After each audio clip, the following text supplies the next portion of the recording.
Olá, meus amigos e irmãos.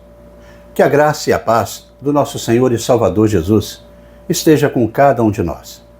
Começamos aqui mais uma lição da revista Palavra e Vida, produzida pelo Departamento de Educação Cristã, juntamente com o Departamento de Comunicação da Convenção Batista Fluminense. Esta revista foi escrita pelo pastor Alonso Castro Colari Júnior, com o título A Centralidade de Cristo, com base na carta aos Hebreus. Mas antes de começarmos, não esqueça de se inscrever aqui no nosso canal, no botão embaixo, onde está escrito Inscreva-se. Curta, deixe o seu comentário, acione o sino das notificações e compartilhe para os irmãos aí da sua igreja. Toda semana nós estaremos publicando aqui uma nova lição para que possamos estudar juntos. A lição de hoje é a lição de número 4 e que traz o título Um repouso para o povo de Deus. E que tem um texto base em Hebreus, no capítulo 4, do versículo 9 ao 12, o qual estaremos lendo para a nossa introdução neste momento. E o texto da palavra de Deus assim nos diz: Assim, ainda resta um descanso sabático para o povo de Deus, pois todo aquele que entra no descanso de Deus também descansa das tuas obras, como Deus descansou das suas. Portanto, esforcemo-nos para entrar nesse descanso, para que ninguém venha a cair, segundo aquele exemplo de desobediência. Pois a palavra de Deus é viva e eficaz, e mais afiada que qualquer espada de 2 gumes.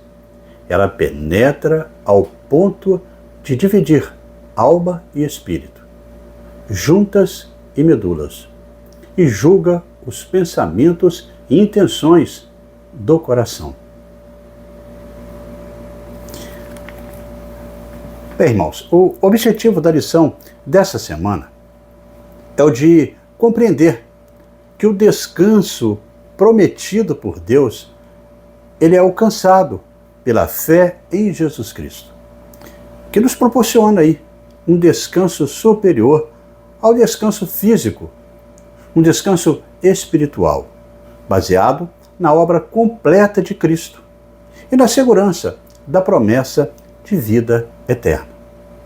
Mas antes, no entanto, eu quero agradecer aos irmãos que têm aí nos enviado mensagens de todo o Brasil, e não somente aqui da área da Convenção Batista Fluminense. Em especial, eu quero aqui mandar o meu abraço para Roberto Carlos Gama. Ele é da Igreja Batista Outeiro, que fica em Araruama. Um abraço para o pastor Denis Galvão, da Primeira Igreja Batista do Eldorado do Carajás, que fica lá no Pará. Meus cumprimentos também para Rosemary Carvalho, da Igreja Batista em Euclidelândia, que fica ali em Cantagalo. Um abraço agora vai para Laelso Pinheiro de Oliveira. Ele é da Igreja Batista em Quatis, Labrão, na Quinta Lebrão, que fica ali em Teresópolis. Meus cumprimentos ao pastor Ronaldo Lourenço. Um abraço também para Kênia Amaro, para Lilian Almeida, para Anilda Silva e Cristiane Reis, que também tem aí nos acompanhado pelo nosso canal. Quando você mandar aí o seu recado, não esqueça de colocar de onde você é e também qual é a igreja que você pertence. Bem, relembrando a lição anterior, nós refletimos sobre a superioridade da obra de Cristo sobre a antiga aliança, de modo que não devemos ser indiferentes a essa tão grande salvação. Refletimos também, os irmãos se lembram, sobre a necessidade de exercer a nossa fidelidade a Deus na geração em que vivemos, como testemunho para as próximas gerações. Por fim, nós mostramos na lição passada que a nossa peregrinação neste mundo não pode ser uma motivação para esmorecermos na fé. O texto de Hebreus 4, que estudaremos hoje, mostra o que a história de Josué ela representa para a Igreja de Cristo hoje. Enquanto o ministério do sucessor de Moisés foi de caráter terreno, temporário e incompleto, primeiro porque Israel não conquistou toda aquela terra. Depois, as guerras elas continuaram. Jesus Cristo, ele promoveu um descanso celestial, eterno e completo. Então, na lição desta semana, é preciso nós fazermos aí um contraste entre os ministérios de Josué e de Jesus. Nessa lição, refletiremos que a fé é o que traz sentido às expressões de culto. Refletiremos também que é por meio da fé que nós podemos entrar no descanso de Deus por meio de Cristo. Não podemos esquecer que em Josué temos um descanso terreno, temporário e é incompleto. Em Jesus, o nosso descanso, ele é celestial, é eterno e é completo.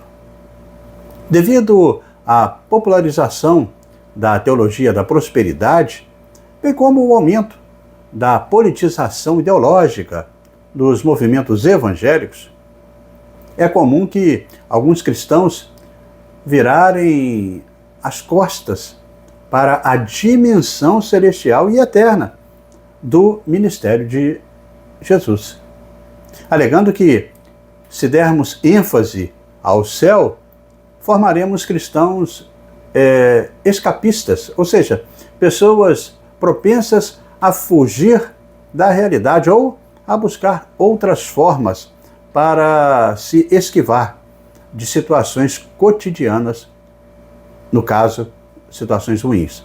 O problema é que eles se esqueceram de combinar isso com o autor de Hebreus. A natureza celestial, eterna e esperançosa do ministério de Cristo é cristalina nas Escrituras. Por isso, embora a obra de Cristo tenha consequências presentes como uma antecipação das bênçãos futuras, nós não podemos ter receio de enfatizar a natureza do porvir da obra de Cristo, pois ele nos prometeu a vivência da comunhão no reino celestial. E assim ele deixou claro nos evangelhos. Dessa forma, a conquista de Canaã, sob a liderança de Josué, ela é retratada pelo autor da carta aos Hebreus como um tipo de Canaã celestial. Deus, ele havia prometido a conquista da terra a Moisés e Josué. E assim o fez em Êxodo 3:8 e também reafirmou em Josué 1, no versículo 2 e 3. Mas ao longo da jornada do Êxodo, muitos ficaram pelo caminho. A incredulidade e a desobediência, somadas à falta de ânimo, fizeram com que o povo não vivesse as promessas de Deus em sua plenitude. O mesmo processo estava se repetindo agora com os crentes lá da Nova Aliança e pelas mesmas razões, como relata Hebreus. Sobre essas questões é que nós estudaremos a partir de agora. E dessa maneira chegamos ao primeiro tópico da nossa lição, e que traz o título A Fé Traz Sentido às Expressões de Culto. A fé traz sentido às expressões de culto. Neste tópico nós veremos a interligação do pensamento do autor da carta aos Hebreus, em que ele continua com a sua linha de raciocínio quanto ao paralelo que ele começou a fazer entre os herdeiros da antiga aliança com Deus e os da nova aliança com o Pai. O começo do capítulo 4 da carta aos Hebreus é uma conclusão do capítulo 3, em que o autor ele relembra aí o triste fim da geração dos filhos de Israel, que saíram do Egito após as incontestáveis manifestações do poder de Deus.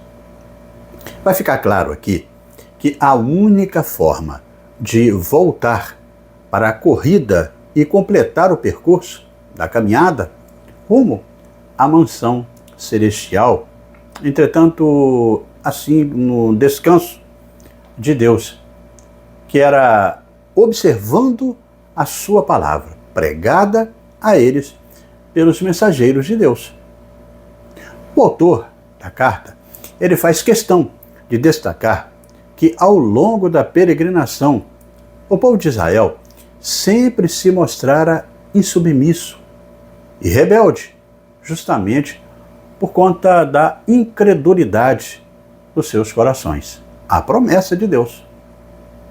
A mensagem entregue pelos discípulos de Cristo deveria ser recebida pela fé. Então, desta forma, o autor ele inicia a sua argumentação com uma afirmação e uma declaração. Primeiramente, ele afirma que as boas novas foram pregadas aos seus contemporâneos, assim como havia acontecido com os crentes dos dias de Josué, confirmando esse fato, como ele registra em Hebreus 4:2. Por outro lado, o autor da carta ele exorta os irmãos de sua geração a que, consequentemente, a nós também, a não incorrermos no mesmo erro. Logo no primeiro versículo, então, ele expressa que uma vez que nos foi deixada uma promessa de entrar no descanso de Deus, tenhamos cuidado para não perecer aí. Parecer que alguns de nós, ou de vocês, como diz o texto, deixou de alcançá-la. Com isso, o autor ele deseja nos indicar um dos argumentos mais importantes da carta, que é introduzido aqui e que será retomado de forma belíssima no capítulo 11. Mas neste momento, ele enfatiza que a fé é o que traz sentido no relacionamento com Deus. Isso é, o povo de Israel no passado não obteve a promessa do descanso na terra, naquela terra prometida, porque faltou-lhes a fé necessária para confiar nas promessas do Senhor. De fato, é por meio da fé em Deus e em suas promessas infalíveis que todas as expressões de culto fazem sentido. Que sentido haveria em nós reunirmos como congregação se não formos unidos por meio da fé em Jesus e nas suas promessas? O interessante aqui não é somente ter fé nas quatro paredes ali do templo, mas uma fé expansiva, uma fé franca, comunicativa e entusiasta. Por esse motivo, o autor da carta, ele usa aqui como no versículo 6, o verbo que significa evangelizar. Pregar as boas novas a alguém. É a mesma raiz que dá origem à palavra evangelho. Em segundo lugar, o autor ele declara que a palavra da pregação nada lhes aproveitou, porquanto não estava misturada com a fé naqueles que a ouviram. Então muitos crentes do antigo pacto haviam ficado de fora da terra prometida porque não receberam a mensagem com fé.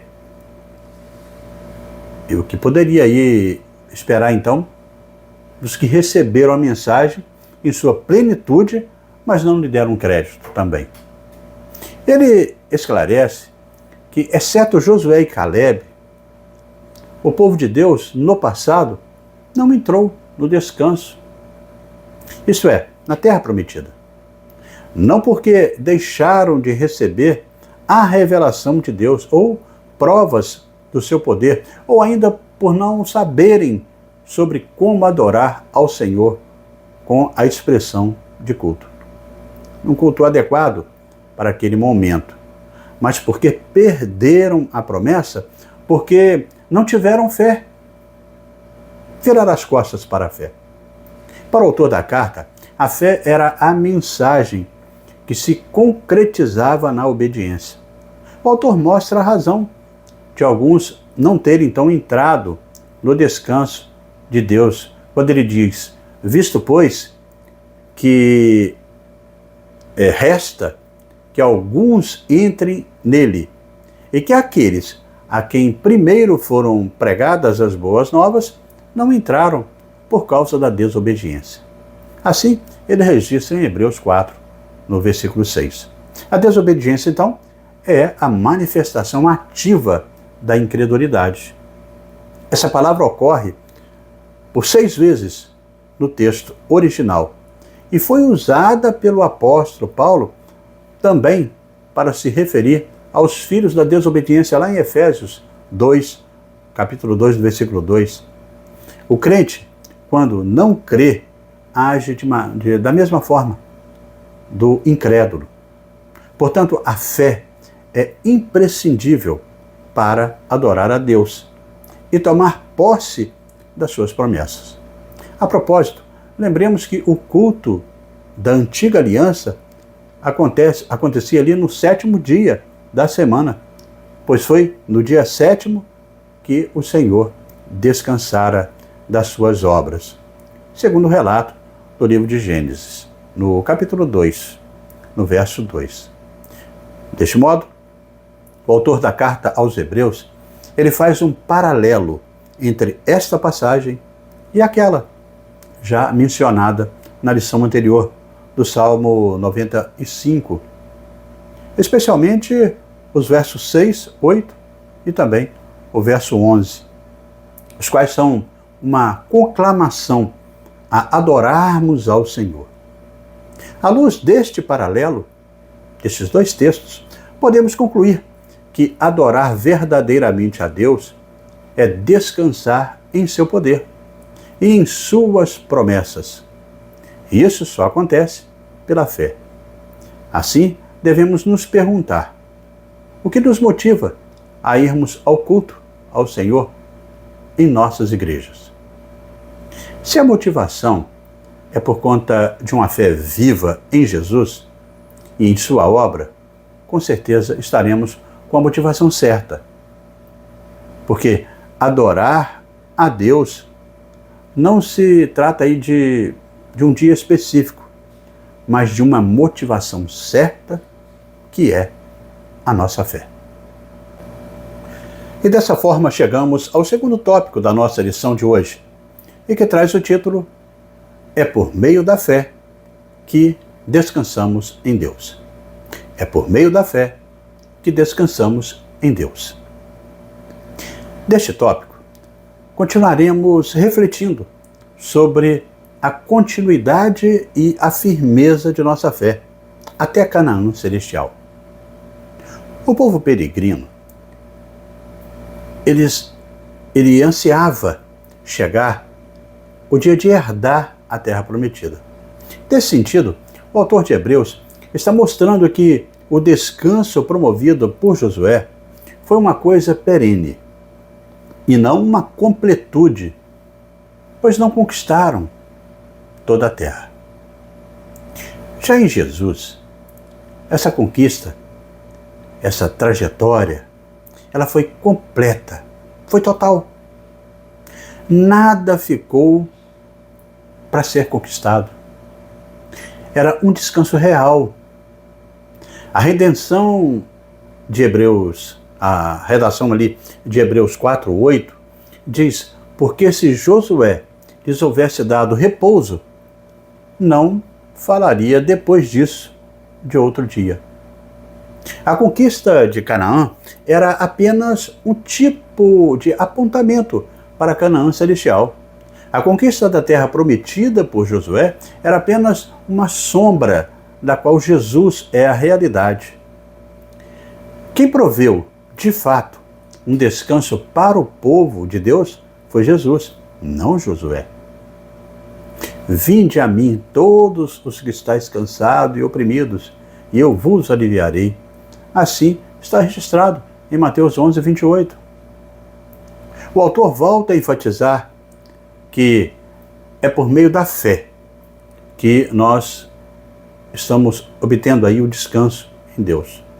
O autor mostra que mesmo a geração que tomou posse da terra prometida, liderada por Josué, não conseguiu experimentar verdadeiramente a paz que tanto eles esperavam. Isso porque eles esperavam o descanso em termos meramente terrenos. Mas, na verdade, o descanso se aplicava à confiança em Deus e também em seu poder. É um descanso eterno. Essa é a ideia central aí que o escritor da carta aos Hebreus queria demonstrar neste momento. Para ele, o descanso provido por Josué não foi apenas incompleto e tipológico. Ele foi também temporário e ele registra assim em Hebreus 4, no versículo 9. Portanto, resta ainda um repouso para o povo de Deus. O descanso não é aqui. Embora desfrutemos das bênçãos do reino na era presente, todavia o futuro aguarda a sua plenitude.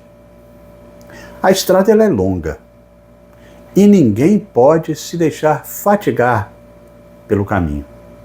É preciso caminhar com dedicação e vigilância.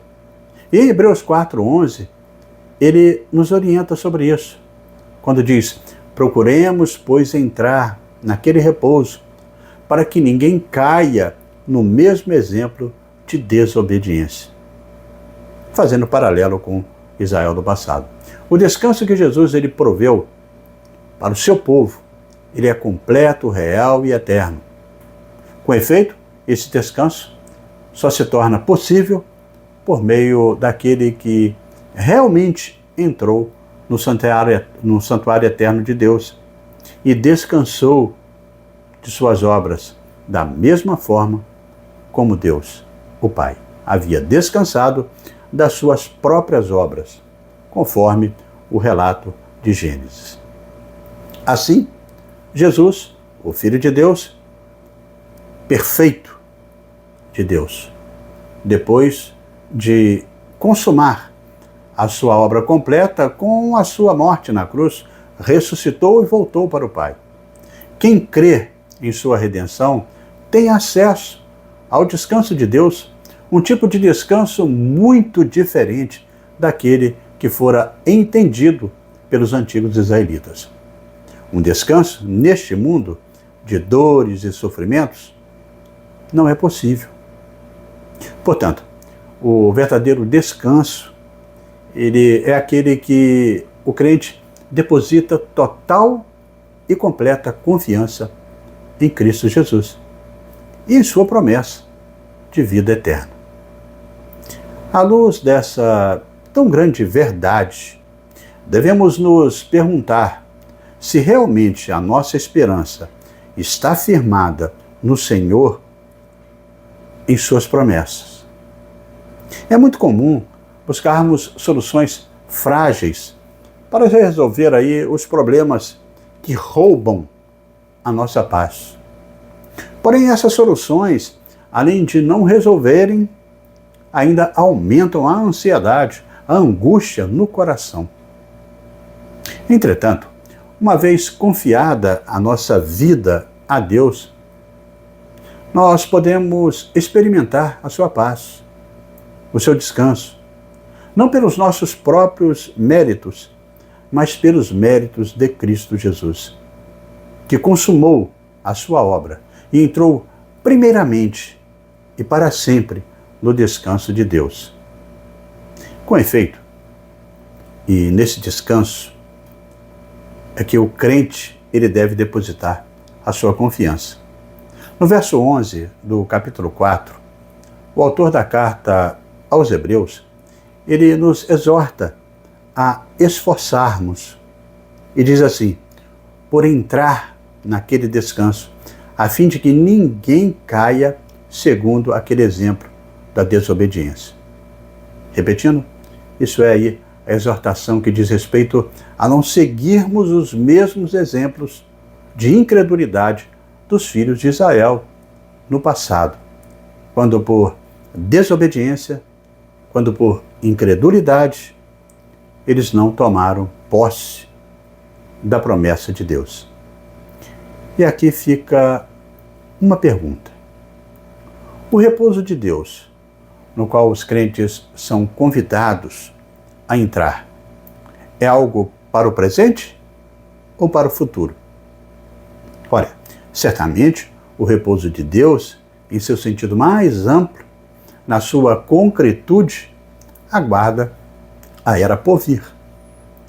Mas há também aí um sentido presente de entrar pela fé, como é indicado ali pelo versículo 3, onde diz: porque nós, os que temos crido no tempo passado, entramos no tempo presente no repouso.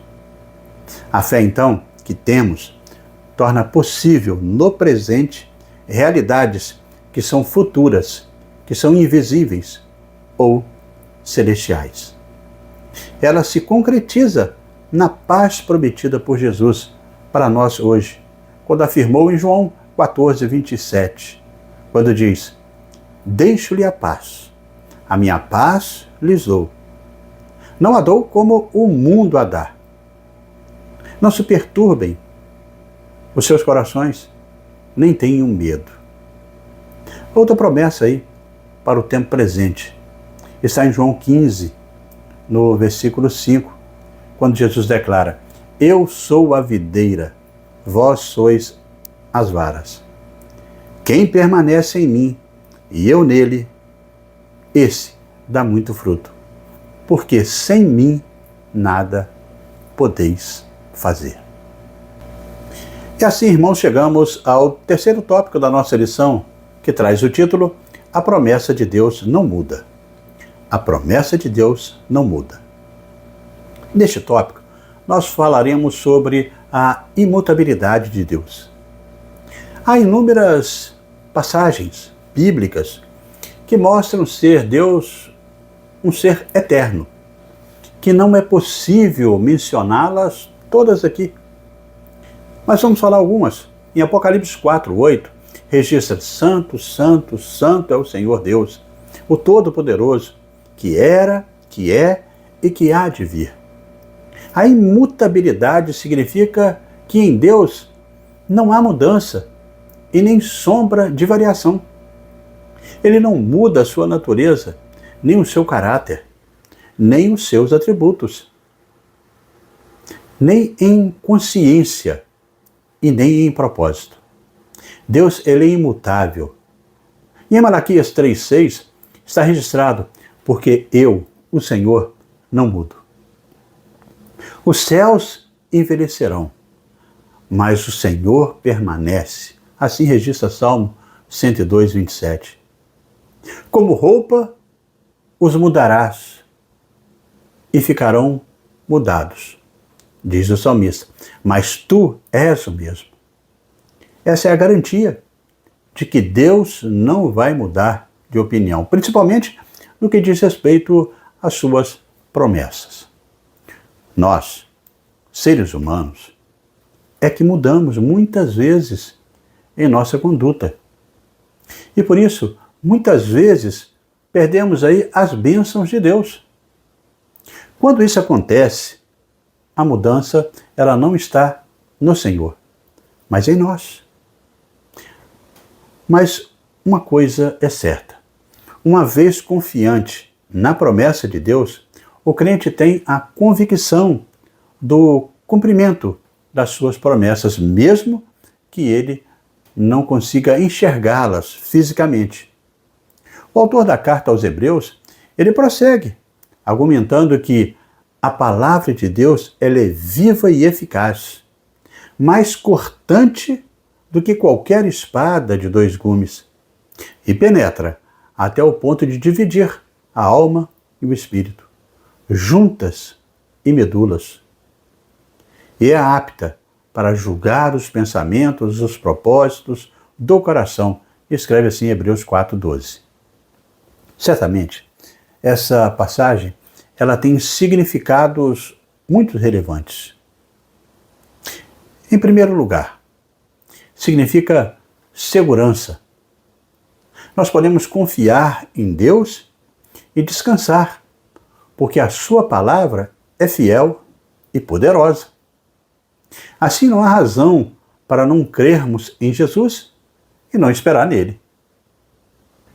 Em segundo lugar, essa afirmação nos indica que nada foge ao controle do Senhor, nem mesmo os nossos pensamentos e as nossas emoções. Deus ele tem um controle de todas as coisas, inclusive daquilo que insiste em roubar a nossa paz. Por fim, essa afirmação indica a autoridade de Deus sobre todas as coisas. Então é maravilhoso confiar no Deus que tem todo o poder e que nos ama incondicionalmente e vai preparando um descanso que começa aqui no coração daquele que deposita a sua fé em Jesus e perdurará para todo sempre na glória dos céus. Dessa forma, irmãos, o autor da carta aos Hebreus, ele introduz um assunto que será tratado, em grande parte, na carta, segundo o qual Jesus é aquele que entrou no santuário de Deus, descansando das suas obras, é o perfeito mediador entre Deus e o homem, porque ele enfrentou todos os nossos cansaços, todas as nossas fadigas, e sem pecado consumou a sua obra na cruz. Ele é tanto um ser humano perfeito, quanto o verdadeiro imagem aí do Deus perfeito junto a nós. Por essa razão, nós podemos nos aproximar dele com confiança, a fim de recebermos misericórdia e encontrarmos graça para a ajuda em momentos oportunos, conforme Hebreus 4,16 relata. Somente por Jesus e em Jesus, portanto, que entramos no verdadeiro descanso prometido por Deus. E nesse caminhar, irmãos, chegamos à conclusão desta 4ª lição, deste 4º trimestre, da revista Palavra e Vida. A palavra-chave dessa lição é descanso. Todos nós nos fatigamos na caminhada da vida. O problema, portanto, não é se cansar, mas permitir que fatores diversos interrompem a nossa jornada de fé. Com os israelitas, o desânimo veio como consequência da infidelidade, da incredulidade e da desobediência. As mesmas coisas podem acontecer conosco. Isso se não atentarmos para a santa, a viva, a eficaz palavra de Deus. Nessa jornada, temos como guia não um Moisés ou um Josué, mas Jesus, o autor e consumador de nossa fé, que age em nossas vidas através do Espírito Santo. E dessa forma, irmãos, chegamos ao nosso momento para pensar e agir, com 3 reflexões propostas pelo pastor Alonso Castro Colares Júnior. Na primeira reflexão, o autor nos pergunta: nossos encontros como igreja têm sido uma expressão viva de nossa fé? Você poderia contar um testemunho sobre isso? Na nossa segunda reflexão, o autor nos questiona: você tem descansado no Senhor quando enfrenta situações de dores e sofrimento? É fácil confiar em Deus? Na terceira e última reflexão, o autor nos indaga: como a crença na vida eterna em Jesus impacta em sua vida? Você tem anseio pelo céu? Olha, irmãos, com base no texto estudado hoje aqui na nossa lição, e com esses questionamentos, que você possa discutir aí na sua classe, na EBD, essas propostas feitas pelo autor da lição, da revista Palavra e Vida. E lembre-se sempre que as boas novas foram pregadas aos contemporâneos do escritor de Hebreus, assim como havia acontecido com os crentes dos dias de Josué. A mensagem de Deus, para ser recebida, ela necessita encontrar corações receptivos, corações abertos, corações prontos para obedecer. A conquista da terra prometida por Josué era apenas uma sombra da qual Jesus é, para nós, a realidade. Para o autor de Hebreus, o descanso provido por Josué não foi apenas incompleto e tipológico. Ele foi também temporário. Portanto, resta ainda um repouso para o povo de Deus. E este repouso, ele é eterno e é proporcionado somente por Jesus Cristo. Se os israelitas falharam ao não ouvir as palavras de Moisés e Josué, os cristãos, por outro lado, deveriam ter mais prontidão para responder a essa palavra também nos dias de hoje, crendo com fé no Evangelho de Cristo Jesus. E assim, amigos e irmãos, terminamos mais uma lição da revista Palavra e Vida.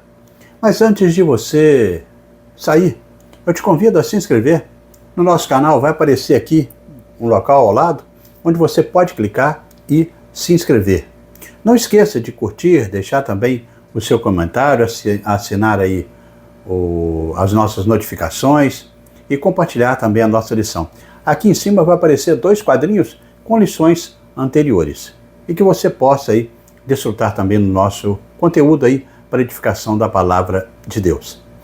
Na próxima semana, nós estaremos estudando a lição de número 5, com o título O Autor da Salvação Eterna. E estaremos publicando aqui esta nova lição, se Deus assim nos permitir.